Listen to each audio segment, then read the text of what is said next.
Assalamualaikum teman-teman, selamat berjumpa lagi dengan saya Abdurrahman dan masih tetap di channel Abdurrahman ya. Dan masih tetap juga mengupas tentang seputaran gangguan asam lambung dan status psikosomatis. Nah, di season kali ini saya akan share video tentang sulit fokus, kemudian sulit mengingat saat terkena gangguan asam lambung dan status psikosomatis. Nah, makanya bagi teman-teman yang sekarang sedang mengalami hal tersebut, teman-teman ya, tolong tonton videonya sampai habis, jangan di skip biar kalian nanti mengerti, biar kalian nanti paham. Dan ketika mengerti dan paham, kalian bisa menanganinya dengan mudah. Nah itu teman-teman ya. Nah makanya tolong tonton videonya sampai habis, jangan di skip. Dan kemudian seperti biasa ya bagi teman-teman yang baru bergabung, kalau seandainya kalian mau bertanya tentang seputaran gangguan asam lambung dan status psikosomatis, alangkah baiknya kalian tonton dulu video-video saya sebelumnya, karena untuk seputaran gangguan asam lambung dan status psikosomatis semuanya sudah saya share ya. Dari mulai cerita saya yang terkena gangguan asam lambung dan status psikosomatis, kemudian merasakan 1001 macam sensasi yang sangat tidak nyaman, itu sudah di-share teman-teman ya. Dan kemudian bagaimana cara menangani setiap sensasi yang hadir, itu juga sudah di-share. Nah makanya biar lebih jelas, biar lebih detail, alangkah baiknya kalian tonton dulu video-video saya sebelumnya. Nah itu teman-teman ya.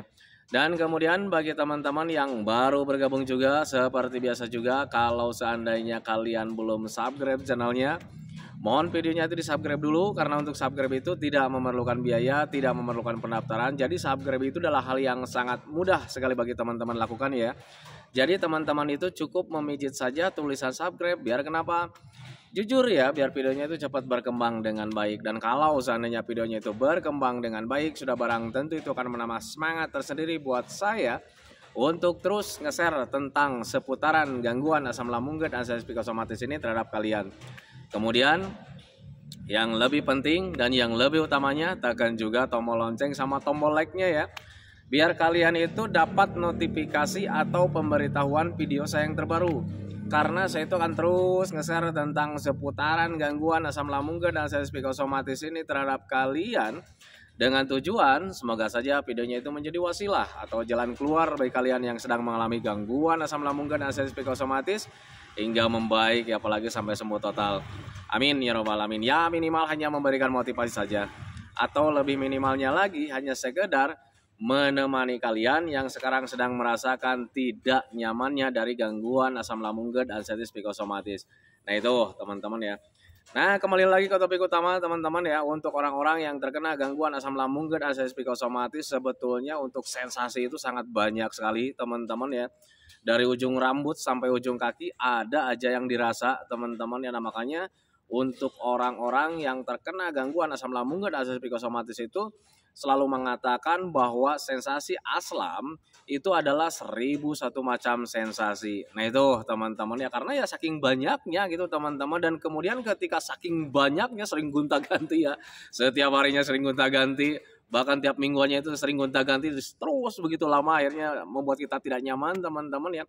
Dan itu sebetulnya untuk orang-orang yang terkena gangguan asam lambung dan status psikosomatis, ketika mempunyai sensasi yang sangat tidak nyaman kemudian terlalu banyak, itu suka membuat kita bingung teman-teman ya. Kenapa nih gua nih kok kayak macam begini sekarang itu. Nah itu teman-teman ya.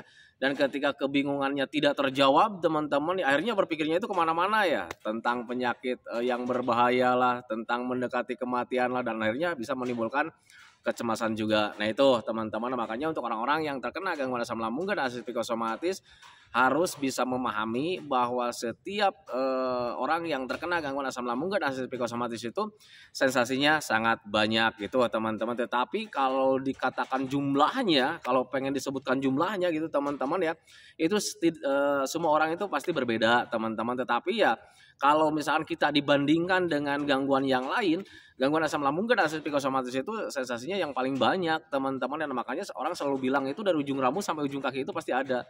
Nah itu teman-teman ya, termasuk sensasi disulit mengingat, kemudian sulit untuk fokus. Untuk orang-orang yang terkena gangguan asam lambung dan status psikosomatis itu merupakan sensasi dari anxiety disorder teman-teman ya, sensasi dari psikosomatisnya gitu teman-teman ya. Jadi untuk orang-orang yang terkena gangguan asam lambung dan status psikosomatis ini harus bisa memahami bahwa kita itu terkena dua gangguan teman-teman ya. Yang pertama gangguan medis. Kemudian yang keduanya itu gangguan psikis, teman-teman. Ada mental yang terganggu di situ karena ada trauma, teman-teman. Nah, kalian itu harus bisa membedakan mana sensasi medis, mana sensasi psikis, teman-teman. Dan perlu kalian ketahui sebetulnya untuk gangguan asam lambung dan psikosomatis, sensasi yang paling banyak itu sebetulnya di sensasi psikis, teman-teman ya. Kalian jangan terlalu melihat asam lambungnya, teman-teman ya. Asam lambungnya itu cuma 1%.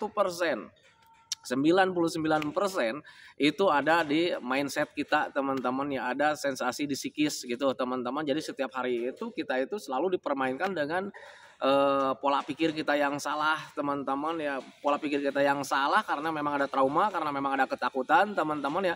Akhirnya tubuh kita merespon dengan sendirinya dengan hal-hal negatif. Nah itu teman-teman ya, contoh kecil untuk sensasi sulit mengingat nih, untuk orang-orang yang terkena gangguan asam lambung dan psikosomatis ada kalanya ya mengalami hal seperti itu. Sulit mengingat gitu, teman-teman ya. Kenapa kita orang yang terkena asam itu sulit mengingat, teman-teman ya? Karena ya kitanya itu stres, teman-teman ya. Stres terhadap hal-hal yang tidak diinginkan. Jadi pikiran kita itu sibuk ya, sibuk memikirkan satu hal, teman-teman ya, yaitu tentang apa yang kita rasakan saat ini, teman-teman ya. Entah itu penderitaan, gue ini sedang menderita nih, sedang sakit nih, entah itu kematian, entah itu sensasi-sensasi yang tidak nyaman, entah itu ketakutan-ketakutan yang lain, teman-teman. Pokoknya intinya pikiran kita itu sibuk dalam satu permasalahan, teman-teman, yaitu tentang hal-hal yang negatif, teman-teman ya. Jarang orang-orang yang terkena gangguan asam lambung dan psikosomatis itu pikirannya itu yang bahagia-bahagia, jarang, teman-teman ya. Rata-rata 90% bahkan hampir 100% orang-orang yang kena asam lambung dan psikosomatis pikirannya itu negatif melulu, teman-teman ya.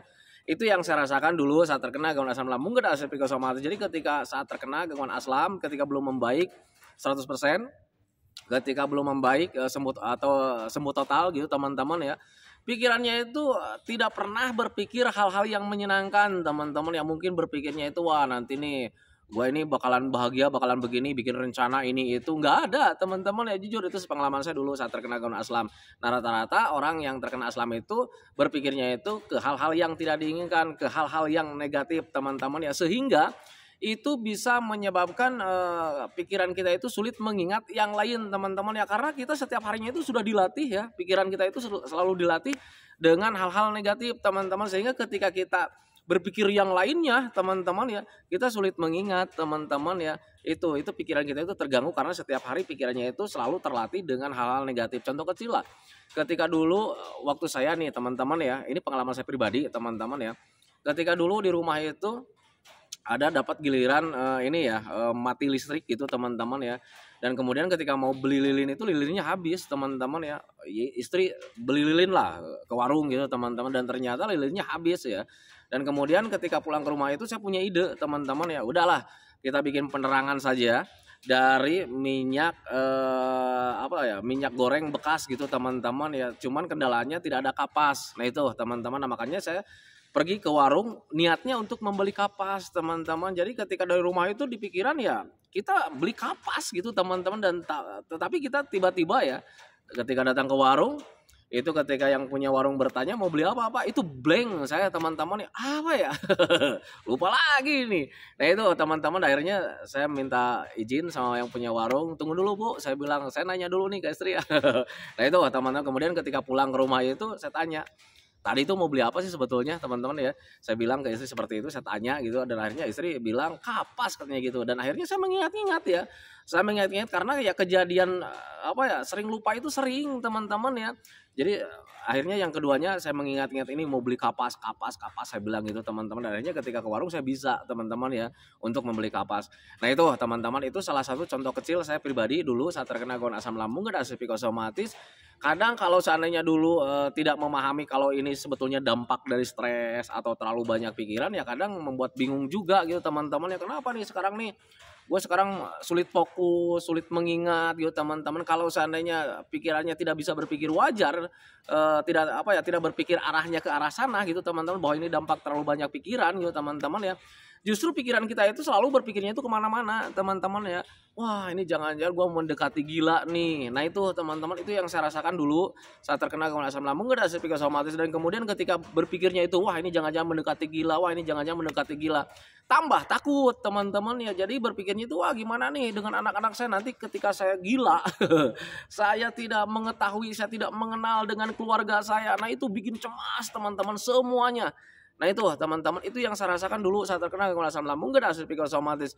Itu di psikis ya teman-teman. Kemudian di hal yang lainnya di medis juga kena dampaknya teman-teman ya. Ketika kita sulit mengingat, kadang kita itu kepala itu terasa penuh teman-teman ya, terasa penuh, terasa berat. Nah itu teman-teman, itu saat ketika kita sedang stres, terkena gangguan asam lambung dan psikosomatis. Nah itu teman-teman, jadi sulit mengingat. Kemudian sulit fokus juga sama teman-teman ya. Ketika saat terkena gangguan asam lambung dan psikosomatis, kadang kita itu ngobrol dengan orang lain teman-teman ya, kita ngobrolin satu titik ya, misalkan di masalah pekerjaan, orang tersebut itu menerangkan masalah pekerjaan teman-teman, dan kemudian dia tanya jawab dengan saya, tetapi kadang ketika ketika saya menjelaskan sama mereka itu kadang ngeblank gitu teman-teman ya, ngeblank pikiran ini, kadang sulit fokus ya, kadang pikirnya itu pengen loncat ke arah yang lain gitu teman-teman ya. Nah itu saya dulu saat terkena gangguan asam lambung dan psikosomatis, dulu sebelum memahami bahwa itu dampak stres, terlalu banyak pikiran ke hal negatif ya, kadang membuat saya takut juga gitu teman-teman ya, takutnya ada apa-apa yang tidak diinginkan. Nah itu teman-teman, ternyata ketika digali informasinya ya, ternyata itu hanya dampak stres saja gitu teman-teman. Walaupun di awal-awal saya itu mengelak teman-teman ya, wah jangan-jangan nih gue stres, tapi nggak mungkin nih stres apa, terlalu banyak pikiran apa gitu teman-teman ya, mengelak lah. Kalau seandainya dikatakan sama dokter itu bapak itu terlalu banyak pikiran, pasti selalu mengelak teman-teman ya. Tetapi ketika di rumah itu, ketika pulang kemudian diingat-ingat juga, ternyata memang betul ya. Jadi orang yang terkena gangguan asam lambung dan psikosomatis itu setiap harinya selalu memikirkan tentang penyakit, memikirkan tentang sensasi, memikirkan tentang kapan nih gue bakalan sembuh, kapan nih gue bakalan sehat, jangan-jangan ini bakalan begini selamanya, jangan-jangan gue itu umurnya sudah tidak panjang lagi, jangan-jangan ini penyakit berat dan sebagainya teman-teman ya. Akhirnya kita itu waspada teman-teman ya, ketika kita berpikir seperti itu, pikiran kita itu menjadi waspada dan akhirnya ya kita berpikirnya ke hal negatif terus gitu teman-teman ya, karena kita takut ya. Nah itu teman-teman, dan ketika selalu berpikir seperti itu tanpa disadari, di situ stres teman-teman ya. Dan ketika stres sudah pasti nanti dampak-dampaknya itu banyak gitu teman-teman ya, entah itu dampak ke medisnya ada gitu teman-teman ya, banyak penegangan otot. Nah itu teman-teman, kemudian di psikis juga, di otak juga gitu teman-teman ya, kadang kita itu sulit mengingat, sulit fokus. Nah itu teman-teman, itu yang saya rasakan dulu saat terkena gangguan asam lambung dan psikosomatis. Nah makanya bagi teman-teman yang sekarang sedang terkena gangguan asam lambung dan psikosomatis, kemudian sedang mengalami sulit mengingat, sulit fokus juga gitu teman-teman ya. Kalian tenang saja teman-teman ya, itu sebetulnya dampak stres atau terlalu banyak pikiran gitu teman-teman ya. Jadi untuk orang-orang yang terkena gangguan asam lambung dan psikosomatis, kalau seandainya kalian mengetahui itu dampak dari stres gitu teman-teman, ya sudah hindari saja stresnya.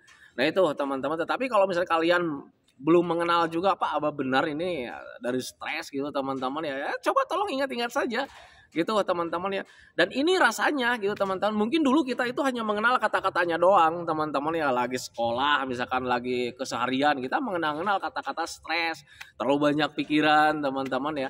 Nah tetapi kadang kita tidak mengenal sensasinya itu kayak macam gimana teman-teman ya, rasanya itu kayak gimana kan kita dulu tidak mengenal teman-teman ya.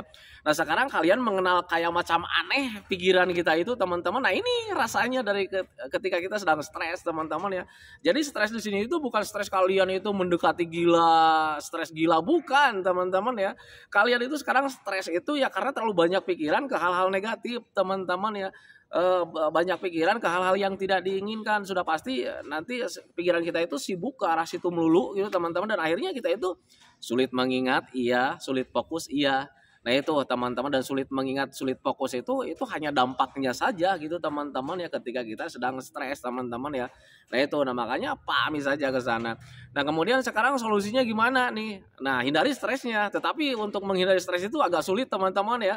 Jujur pengalaman saya memang seperti itu ya, untuk menghindari stres itu agak sulit karena memang setiap harinya kita itu sudah dilatih ya pikirannya itu ke hal-hal yang tidak diinginkan. Nah, makanya untuk orang-orang yang terkena gangguan asam, cara menghindari stresnya itu ya dengan kesibukan pikiran kita juga, teman-teman ya. Cobalah untuk berpikir yang lainnya gitu, teman-teman ya, tentang bahagia-bahagia, tentang rencana-rencana, teman-teman ya. Nah, tetapi kalau misalnya kalian sulit untuk berpikir hal seperti itu ya hanya bisa ditopang dengan melakukan aktivitas yang menyenangkan, dilakukan hobi-hobi yang menyenangkan, teman-teman ya. Walaupun melakukan hobi yang menyenangkan itu di awal-awal nggak menyenangkan, teman-teman ya. Nah, tetapi kalau misalnya kalian paksakan terus ya melakukan hobi-hobi yang menyenangkan, nanti juga rasa senang itu ada, teman-teman. Dan ketika rasa senang itu ada, teman-teman ya, nanti kalian itu mempunyai mempunyai rencana-rencana karena kalian senang melakukan hal itu gitu, teman-teman. Contoh kecil saya dulu ya, saat terkena gangguan asam lambung dan psikosomatis, melakukan kegiatannya itu adalah membuat sangkar burung, teman-teman ya. Jadi di awal-awal sangat tidak senang, teman-teman ya, buat sangkar burung gitu, teman-teman. Saya paksakan saja gitu, teman-teman ya. Ketika mulai menyenangi di situ, teman-teman ya, perubahannya itu di pikiran itu ada, teman-teman ya. Nah, punya rencana tersendiri, teman-teman ya. Ketika beres nih, wah ini nih udah beres nih, tinggal beli burungnya kan ya, kan gitu ya, teman-teman ya. Dan akhirnya saya berpikir lagi, wah burungnya kayak gimana ya. Akhirnya searching gitu, teman-teman ya, di googling itu burung yang bagus dan murah. Nah itu teman-teman, dan ya itu lumayan, teman-teman, itu perbaikan yang sangat bagus gitu, teman-teman ya. Jadi pikiran kita itu sudah bisa teralihkan ke hal yang lainnya, teman-teman, yang memikirkan tentang rencana-rencana ke depannya, teman-teman ya. Tetapi kalau misalkan tidak dipaksakan melakukan hobi-hobi yang menyenangkan atau aktivitas yang menyenangkan itu ya, nanti pikirannya itu tidak terlatih lagi, teman-teman, dan akhirnya ya kita itu selalu berpikir tentang hal yang negatif, teman-teman ya. Itu pengalaman saya dulu saat terkena gangguan asam lambung dan psikosomatis. Nah, makanya untuk orang-orang yang terkena gangguan asam lambung dan psikosomatis, ketika kalian sekarang sulit fokus, sulit mengingat gitu, teman-teman ya, yang harus kalian lakukan itu adalah hindari stresnya, teman-teman ya. Belajar masa bodoh. Wah Pak, sekarang nih saya sulit mengingat, masa bodoh, teman-teman ya. Nanti juga membaik dengan sendirinya. Yang penting kalian fokus aja apa yang membuat kalian senang, apa yang membuat kalian bahagia, lakukan saja, teman-teman ya. Kemudian ketika kalian selalu melakukan aktivitas yang menyenangkan, selalu melakukan hobi-hobi yang menyenangkan, selalu mengupayakan nih gimana caranya supaya hati dan pikiran kita itu tetap senang, teman-teman ya. Selain daripada menjaga itu, kalian juga harus ditopang dengan makannya jangan telat gitu, teman-teman. Karena ya percuma juga kalau seandainya kalian dipaksakan melakukan hobi-hobi yang menyenangkan tanpa ada asupan yang bagus buat kalian, teman-teman ya. Ya otak kalian itu tidak bisa bekerja dengan maksimal. Ya bisa saja kalau misalnya kalian tidak makan itu ya bisa kekurangan gizi, kekurangan vitamin buat otak kalian, teman-teman ya. Mau berpikir kayak macam gimana, teman-teman ya. Mau berpikirnya bagusnya kayak gimana, otak kaliannya juga tidak bergizi kan gitu, teman-teman. Sehingga ya bekerjanya juga nggak maksimal. Nah, makanya usahakan ketika kalian sekarang mau niatan gitu, teman-teman ya, melakukan aktivitas yang menyenangkan, melakukan hobi yang menyenangkan gitu, teman-teman ya, topang juga dengan gizi yang baik gitu, teman-teman ya, biar kalian nanti ketika kepalanya itu atau otaknya itu kebutuhannya itu terpenuhi, kemudian kalian melakukan aktivitas yang menyenangkan ya semuanya sinkron ya. Kita mempunyai rencana yang bagus, mengalihkan pola pikir yang negatif, teman-teman, ditambah lagi otak kita itu banyak gizinya, teman-teman ya. Dan akhirnya ya nanti pasti perbaikannya itu bakalan lebih bagus, teman-teman ya. Itu menurut saya. Nah, makanya bagi teman-teman yang sekarang sedang terkena gangguan asam lambung dan psikosomatis, ketika kalian sekarang sedang merasakan sensasi sulit mengingat, kemudian sulit fokus gitu, teman-teman ya, terima saja bahwa kalian itu sekarang itu sedang stres terhadap apa yang sedang dialami saat ini gitu, teman-teman ya. Nah, kemudian solusinya kayak gimana? Ya langkah baiknya kalian hindari saja pemikiran-pemikiran seperti itu dengan cara alihkan pemikiran-pemikirannya. Untuk mengalihkan pemikiran-pemikirannya itu kalian harus dibantu atau ditopang dengan aktivitas yang menyenangkan atau hobi-hobi yang menyenangkan gitu, teman-teman ya. Biar kita itu nanti terlatih ke hal-hal yang kita lakukan atau membuat rencana-rencana apa yang akan kita lakukan, teman-teman ya. Kemudian ditopang juga dengan makanan-makanan dan minuman yang cukup gitu, teman-teman, biar otak kita itu ya kebutuhannya itu terpenuhi, teman-teman. Dan kalau seandainya otak kita itu terpenuhi kebutuhannya, teman-teman, ya sudah pasti bisa bekerja dengan maksimal. Nah itu teman-teman, nah, makanya pahami saja ke sana. Nah itu teman-teman ya videonya, semoga saja videonya itu menjadi wasilah buat kalian, semoga saja videonya itu menjadi pencerahan buat kalian. ya minimal hanya sekedar menemani kalian lah yang sekarang sedang merasakan tidak nyamannya dari gangguan asam lambung dan sensitif psikosomatis. Kemudian seperti biasa sebelum saya akhiri videonya, saya selalu mendoakan sama teman-teman itu semoga saja teman-teman itu cepat sehat lagi, cepat sembuh lagi, cepat kembali lagi keadaan kalian yang dulu, baik semangatnya, moodnya, tertawanya, pokoknya kehidupan kalian yang berwarna itu semoga saja cepat kembali lagi, karena memang saya yakin 100% bahwa keadaan kalian yang dulu itu sangat dirindukan sekali. Nah itu teman-teman ya. Kemudian doakan saya juga teman-teman ya, agar saya itu tetap sehat, tetap kuat, tetap ceria, agar masih bisa tetap menemani kalian. Nah itu teman-teman ya. Oh ya teman-teman ya, sebelum videonya saya akhiri teman-teman ya, kalau seandainya nanti malam itu tidak ada kegiatan, tidak ada tamu, tidak ada pekerjaan teman-teman ya, mungkin saya akan melakukan live streaming teman-teman ya, live untuk tanya jawab tentang seputaran gangguan asam lambung dan sensitif psikosomatis. Nah makanya bagi teman-teman yang ingin bertanya langsung, silakan nanti ikuti live saya.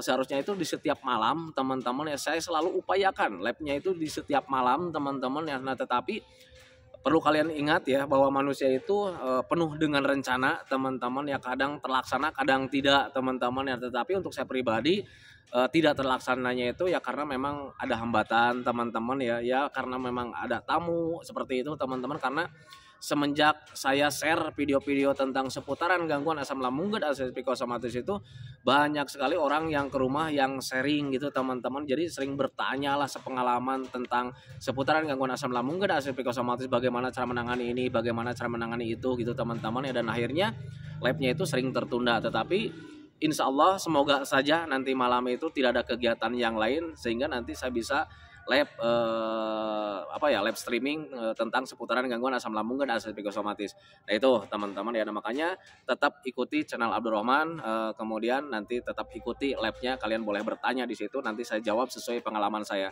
Nah itu teman-teman ya. Saya hentikan videonya teman-teman ya. Assalamualaikum warahmatullahi wabarakatuh.